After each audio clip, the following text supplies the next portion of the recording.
Accident हो रहे हैं, जिसमें 1.5 लाख लोगों की मृत्यु रोड एक्सीडेंट में सड़क के ऊपर हो रही है। और उसमें जो सबसे चिंता करने वाला पहलू है कि रोड एक्सीडेंट में हमारा उत्तर प्रदेश तीसरे नंबर पर है। सबसे ज्यादा एक्सीडेंट तमिलनाडु में और उसके बाद महाराष्ट्र में और उसके बाद उत्तर प्रदेश में होते हैं।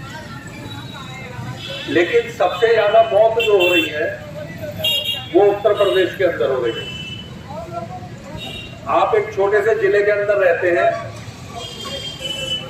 आपके अपने जिले में लगभग 1 मौत प्रतिदिन रोड एक्सीडेंट का डाटा है। जिस व्यक्ति की भी सड़क दुर्घटना में मृत्यु हो रही है वो कहीं ना कहीं हमारे अपने जनपद से हमारे बीच का व्यक्ति है। उसका कारण क्या है उसको हमें समझना होगा। और उसके बाद रोड एक्सीडेंट के बाद जो उसके परिवार के ऊपर गुजरती है या प्रभाव पड़ता है उसको भी हमें गंभीरता से समझना होगा। मोटर वाहन कानून के अंदर बहुत सारे संशोधन समय समय पर किए जाते हैं, जिसके अंदर रोड एक्सीडेंट को कम करना, वाहन चालकों पर नियंत्रण करना, ये सारी चीजें शामिल होती हैं। जैसे कानून के अंदर पहले प्रावधान था कि 16 साल की उम्र में ड्राइविंग लाइसेंस के लिए वो आवेदन कर सकता था, उसको बदल दिया गया। अब कोई भी व्यक्ति किसी भी प्रकार का वाहन, चाहे वो 2 पहिया वाहन है, चाहे 3 पहिया वाहन है, चाहे इलेक्ट्रिक वाहन है, चाहे ऑटो रिक्शा है या बैटरी रिक्शा है, उस वाहन को बगैर ड्राइविंग लाइसेंस के नहीं चला सकता। अब खास तौर से दिक्कत आती है, कई जगह पर हम लोग जब जाते हैं तो बैटरी रिक्शा वाले सवाल करते हैं कि साहब हमारा लाइसेंस तो बनता ही नहीं, हमें लाइसेंस नहीं दिया जाता। तो उसके अंदर भी कानून के अंदर एक प्रावधान है कि लाइट मोटर व्हीकल्स एक श्रेणी बनी है, कैटेगरी बनी है। उस कैटेगरी के अंतर्गत जिस गाड़ी का अनलेडन वेट यानी कि खाली गाड़ी का वजन 7500 किलो से कम है, उस गाड़ी को एलएमवी के लाइसेंस से चलाया जा सकता है, वो चाहे कॉमर्शियल हो चाहे प्राइवेट हो। तो ये सरकार के द्वारा एक संशोधन है जिसको आप लोगों को इसको समझना होगा।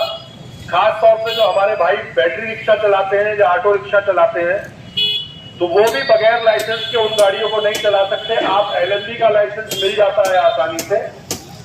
मोटरसाइकिल एलएमवी के लाइसेंस आम आदमी के पास है। उसके लिए भी अब लर्निंग लाइसेंस बनवाने के लिए आपको आरटीओ ऑफिस जाने की आवश्यकता नहीं है। लर्निंग लाइसेंस आप घर बैठे अपने मोबाइल से अपने आप बना सकते हैं। एक भारत सरकार के द्वारा एक वेबसाइट बनाई गई है, परिवहन.सारथी.gov.in। आप अपने मोबाइल में जाइएगा, गूगल के ब्राउजर के ऊपर इसको जब आप खोलेंगे, परिवहन सेवा के नाम से खोल लीजिए। परिवहन सेवा जब आप खोलेंगे तो वो आसानी से आपको याद भी रहेगा। परिवहन सेवा खोलेंगे तो उसमें ऑनलाइन सर्विस का लिंक आता है। ऑनलाइन सर्विस के लिंक को आप खोलेंगे तो वहां पर आपको लर्निंग लाइसेंस बनाने का ऑप्शन मिल जाएगा। वहां से आप अपना लर्निंग लाइसेंस अपने आप बना सकते हैं। उसके अंदर तो सबसे बड़ी सुविधा यह है कि आपका आधार कार्ड और आपका मोबाइल नंबर वो कनेक्ट रहना चाहिए, दोनों चीजें। यानी कि आपने जब अपना सिम खरीदा तो वो आपके आधार से जुड़ा हुआ है। तो वहां पर आपकी पहचान वो उसी आधार कार्ड और मोबाइल नंबर में भेजे गए ओटीपी से करता है। आप उसको बना करके लर्निंग लाइसेंस अपने आप बना सकते हैं। लर्निंग लाइसेंस बनाते हुए एक चीज का बहुत विशेष ध्यान जो आपको रखना है, उसमें 2 ऑप्शन आते हैं 2 पहिया वाहन के लिए। एक आता है 2 व्हीलर विदाउट गियर, एक आता है 2 व्हीलर विद गियर। अब आप बताइए क्या अपने भारत में बिना गियर की गाड़ी है कोई? अब आप सोचेंगे कि भाई ये 2 पहिया वाहन की जो स्कूटी चलती है इसमें गियर तो लगाना नहीं पड़ता, आप एक्सीलेटर देते हैं, ब्रेक दबाते हैं, इसमें क्लच ब्रेक नहीं होता है। तो हम आपको बताते हैं कि ये सारी गाड़ियां ऑटोमेटिक गियर की हैं और ये विदाउट गियर नहीं है। जिस प्रकार के वाहन है वो विदाउट गियर नहीं है, वो ऑटोमेटिक गियर के साथ है। तो आप जब भी अपना लर्निंग लाइसेंस अप्लाई करेंगे वहां पर आपको क्या करना है, 2 व्हीलर विद गेयर का सिलेक्शन करना है। अगर आप विदाउट गेयर का सिलेक्शन कर देते हैं तो वो गाड़ी अभी बाजार में उपलब्ध नहीं है। उसके बाद एक नई श्रेणी की गाड़ी आ गई है जो इलेक्ट्रिक 2 व्हीलर के रूप में आई है, जैसे स्कूटी आई है, मोटरसाइकिल भी आई है। उसके अंदर जिस गाड़ी की स्पीड और मोटर की पावर, 2 पहिया वाहन में जिस वाहन की मोटर पावर 1000 वाट से कम है और उसकी स्पीड मैक्सिमम 25 किलोमीटर प्रति घंटा है, तो उसमें आपको लाइसेंस की आवश्यकता नहीं है।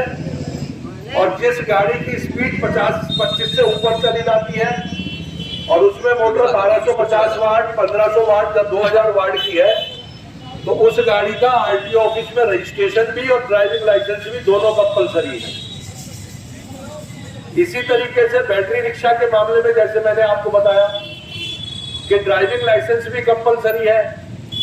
नए कानून के हिसाब से अब बैटरी रिक्शा को मोटर वाहन कानून के अंतर्गत ले आया गया है, यानी कि आपको उसके साथ लाइसेंस भी रखना होगा, उसका रजिस्ट्रेशन भी कराना होगा, उसकी हर 3 साल बाद फिटनेस भी होगी। तो परमिट से उसको छूट है, टैक्स उसका जाता नहीं, टैक्स 0 है। अगर आप कहीं बैटरी रिक्शा खरीदने जाते हैं और वो आपसे टैक्स के नाम पे पैसे मांगता है, तो आपको ये जानकारी होनी चाहिए कि बैटरी से चलने वाला कोई भी वाहन, चाहे वो 2 पहिया वाहन है, चाहे 3 पहिया वाहन है, चाहे मोटर कार है, उसके ऊपर रोड टैक्स नहीं है, वो 0 टैक्स है। इसी तरीके से मोटर कार के अंदर 2 प्रकार की गाड़ियां आ रही हैं इलेक्ट्रिक। एक गाड़ी कहलाती है हाइब्रिड, यानी कि वो 40 किलोमीटर की स्पीड तक तो बैटरी से चलती है, और जब आप उसको 40 किलोमीटर की स्पीड से ऊपर ले जाते हैं तो उसका इंजन ऑटोमेटिक स्टार्ट हो जाता है। यानी कि उन गाड़ियों का, हाइब्रिड गाड़ियों का ये फायदा है कि जब आप हाइब्रिड गाड़ी शहर के अंदर चलाएंगे तो शहर में इंजन उसका बंद रहेगा, 25 या 30 की स्पीड पे आप लोग चलते हैं, वो बैटरी से ऑपरेट होगी तो उससे पॉल्यूशन कम होगा। तो ये पॉल्यूशन के लिए किया गया है। इसी तरीके से हम जब रोड सेफ्टी एजुकेशन की बात करते हैं तो रोड सेफ्टी एजुकेशन में 5 चीजें महत्वपूर्ण हैं। सबसे पहली एजुकेशन, यानी कि अगर आप गाड़ी चला रहे हैं तो आपको ड्राइविंग और गाड़ी दोनों की पूरी बहुत अच्छी तरीके से जानकारी होनी चाहिए। दूसरी चीज आती है इमरजेंसी सर्विसेज। इमरजेंसी सर्विसेज कहा गया कि मान लीजिए आप जा रहे हैं और आपका ही सड़क दुर्घटना का शिकार हो जाते हैं, जब आपके सामने कोई, आपकी मौजूदगी में कोई दूसरा व्यक्ति सड़क दुर्घटना का शिकार हो जाता है, तो उन परिस्थितियों में आपकी क्या जिम्मेदारी बनती है कि आपको इमरजेंसी सर्विस किस प्रकार से प्राप्त होगी। तीसरा नंबर उसके अंदर आता है इंजीनियरिंग। इंजीनियरिंग के 2 पार्ट हैं, एक ऑटोमोबाइल्स इंजीनियरिंग है, एक रोड सेफ्टी इंजीनियरिंग है। चौथा पॉइंट उसके अंदर आता है एनवायरमेंट, यानी कि पर्यावरण, माहौल। हम सड़क पर वाहन चला पाए, सुरक्षित रहे, उसके लिए हमें सड़क का माहौल कैसा होना चाहिए, हमें सड़क पर कैसे चलना चाहिए, उसके लिए बाकायदा एक ड्राइविंग रेगुलेशन 2017 में बनाया गया है, जिसको 1 अक्टूबर 2021 को पूरे भारत में लागू कर दिया गया है। उसके ऊपर मैं आपको थोड़ी सी जानकारी दूंगा, महत्वपूर्ण जानकारी है वो भी। और 5वां जो नंबर आता है वो आता है इन्फोर्समेंट का, यानी कि पुलिस के द्वारा, परिवहन विभाग के द्वारा, यातायात पुलिस के द्वारा जो वाहनों की चेकिंग की जाती है, ये सबसे आखिरी पॉइंट है। हर आदमी की ये जिम्मेदारी रहती है अपने प्रति, अपने परिवार के प्रति, कि हम अपने बच्चों को ये शिक्षा दें कि जब आप सड़क पर गाड़ी चलाएं तो आप सड़क या यातायात के नियमों का उल्लंघन ना करें। जैसे 2 पहिया वाहन के अंदर पहले एक ही व्यक्ति को हेलमेट लगाना कंपलसरी होता था, लेकिन मोटर व्हीकल अमेंडमेंट बिल 2019 में उसको बदला गया, और बदलने के बाद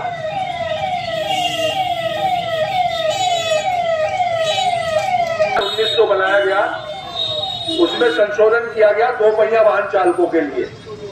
क्या 2 पहिया वाहन चलाने से पहले आपको हेलमेट धारण करना है। कानून की परिभाषा को समझने की कोशिश करिए। कानून के अंदर लिखा गया है कि 2 पहिया वाहन पर बैठने से पूर्व चलाने का जिक्र नहीं है।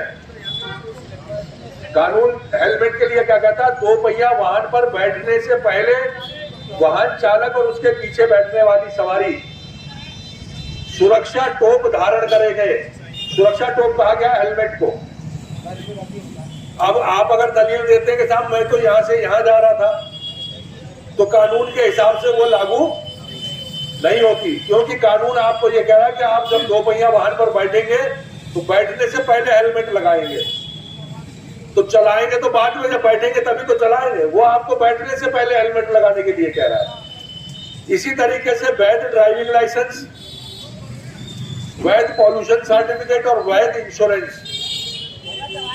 एक और महत्वपूर्ण जानकारी इसी कानून के अंतर्गत आई है।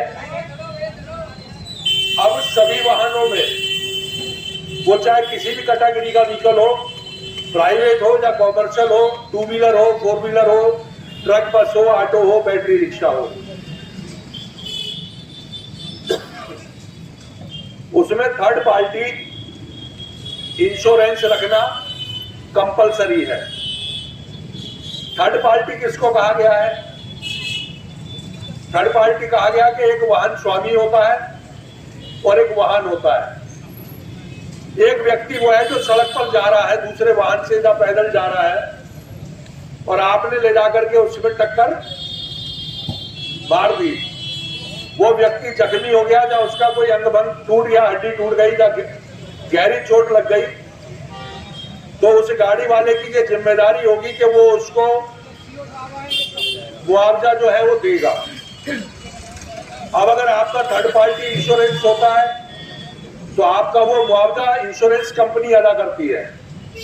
लेकिन अगर आपके वाहन में वो थर्ड पार्टी इंश्योरेंस नहीं है, तो अब सुप्रीम कोर्ट की एक रूलिंग है, उसमें स्पष्ट कर दिया है कि अगर आपके द्वारा कोई एक्सीडेंट धारित किया जाता है और आपके पास वैध ड्राइविंग लाइसेंस नहीं है या आपके पास थर्ड पार्टी इंश्योरेंस नहीं है, तो पीड़ित व्यक्ति को मुआवजे की राशि आपको देनी होगी। इस चीज को समझ लीजिए बहुत अच्छी तरीके से। इंश्योरेंस जो है वो आपकी गाड़ी का चौकीदार है, आपका चौकीदार है वो। अगर आपने एक कॉमर्शियल गाड़ी का इंश्योरेंस थर्ड पार्टी कराया तो 3-3.5 हजार रुपए से लेके 15-20 हजार रुपए तक अलग अलग गाड़ी की कैटेगरी और कैपेसिटी में थर्ड पार्टी प्रीमियम जाता है। 2 पहिया वाहन का थर्ड पार्टी इंश्योरेंस 900 रुपए तक बनता है। थर्ड पार्टी इंश्योरेंस का होना बहुत जरूरी है। अगर आपसे कोई सड़क दुर्घटना घटित होती है और आपके पास थर्ड पार्टी इंश्योरेंस नहीं है, तो आप ये मानिए कि आपने मुसीबत अपने आप अपने गले में डाली है। इसी तरीके से थर्ड पार्टी इंश्योरेंस के साथ एक नई क्लास उसके अंदर जोड़ी गई है, उसको कहा गया ड्राइवर ऑनर्ड, यानी कि गाड़ी मालिक का जो ड्राइवर है वो तनख्वाह पे काम करता है, नौकरी करता है, गाड़ी का एक्सीडेंट हो जाता है, गाड़ी का फर्स्ट पार्टी इंश्योरेंस नहीं होता है, तो गाड़ी मालिक को उसमें कुछ भी क्लेम नहीं मिलना होता है, लेकिन जिसका सामने नुकसान किया है उसको क्लेम मिलना होता है। तो उन परिस्थितियों में आप जब थर्ड पार्टी इंश्योरेंस कराते हैं तो आप अपने इंश्योरेंस कंपनी से, इंश्योरेंस एजेंट से कहिएगा कि मेरे ड्राइवर की लायबिलिटी इसके अंदर डाल दीजिए, तो वो थोड़ा सा इंश्योरेंस प्रीमियम बढ़ जाता है। और उसके साथ साथ जो व्यक्ति गाड़ी चला रहा था, गाड़ी का नुकसान नहीं मिलेगा, लेकिन जो व्यक्ति गाड़ी चला रहा था अगर उसको किसी प्रकार की चोट लग जाती है या कोई नुकसान हो जाता है, तो उस ड्राइवर का नुकसान उस थर्ड पार्टी इंश्योरेंस में मिलता है। एक नया कानून और है जिसको कहा गया है गुड सैमरिटन लॉ। पहले क्या होता था कि अगर रोड एक्सीडेंट हो जाता था और आप पुलिस को सूचना दे देते थे कि साहब यहाँ एक्सीडेंट हो गया या ये व्यक्ति गंभीर रूप से घायल हो गया, तो वहां पुलिस उस सूचना देने वाले व्यक्ति को भी पूछताछ में शामिल करती थी कि ये एक्सीडेंट कैसे हुआ, कैसी गाड़ी से हुआ, कैसे जा रहा था, कैसे आ रहा था। तो माननीय सर्वोच्च न्यायालय ने उस कानून को समाप्त कर दिया। उस कानून को समाप्त करके अब केंद्र सरकार द्वारा एक कानून बनाया गया, उसको कहा गया गुड सैमरिटन लॉ। गुड सैमरिटन लॉ को हिंदी में कहा गया है नेक इंसान का कानून। यानी कि अगर अब आपसे किसी गाड़ी का एक्सीडेंट आपकी मौजूदगी में होता है और आप पुलिस को या एम्बुलेंस को कोई सूचना देते हैं कि साहब यह एक्सीडेंट हो गया, इसमें 2 लोग घायल हैं या 3 लोग घायल हैं और इनको आप अस्पताल पहुंचा दीजिए, जख्मी हैं, तो पुलिस के द्वारा आपको ना तो उस केस के अंदर गवाह बनाया जाएगा, ना पुलिस के द्वारा आपसे किसी प्रकार की पूछताछ की जाएगी। और अगर आप उठा करके किसी नजदीकी अस्पताल में उस व्यक्ति को छोड़ देते हैं, जो भी हॉस्पिटल प्राइवेट है या सरकारी है जो पास में है, और आपने किसी घायल व्यक्ति को वहां पहुंचा दिया, तो वो हॉस्पिटल उसके जो ट्रीटमेंट कर रहा है उसका खर्चा भी आपसे नहीं मांगेगा। ये सरकारी कानून है। और उस पहले हॉस्पिटल पहले सारी बातों को पीछे करके पहले उस घायल व्यक्ति का इलाज करेगा, उसके बाद हॉस्पिटल की जिम्मेदारी होगी कि वो पुलिस को सूचना देगा। अगर वो व्यक्ति होश में है तो उससे परिवार की जानकारी लेकर के उसके परिवार को सूचना देगा। लेकिन जो व्यक्ति एक मददगार के रूप में उसको लेके गया था या उसके साथ खड़ा हुआ था, उसको उस मामले में किसी प्रकार का ना तो पुलिस के द्वारा परेशान किया जाएगा, न गवाह बनाया जाएगा और ना ही हॉस्पिटल के द्वारा उससे खर्चा लिया जाएगा। अगर कोई व्यक्ति अपनी इच्छा से ये कहता है कि भी आप मेरा नाम पता इसमें लिख दीजिए, और वो व्यक्ति वहां छोड़ करके हॉस्पिटल को और पुलिस को अपना नाम पता नंबर लिखवाता है, तो अब उसमें ये व्यवस्था की गई है कि जिला स्तर पर एक जिला सड़क सुरक्षा समिति गठित है। वो जिला सड़क सुरक्षा समिति जो है वो ऐसे व्यक्ति को 2000 रुपए नगद का इनाम और एक सर्टिफिकेट देकर के सम्मानित करती है।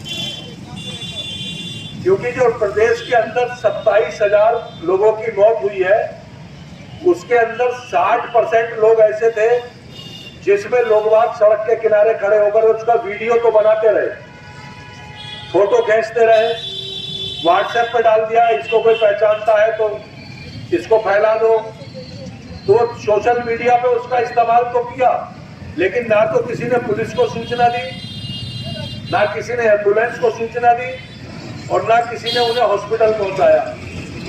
तो उसका रोड एक्सीडेंट का नतीजा ये निकला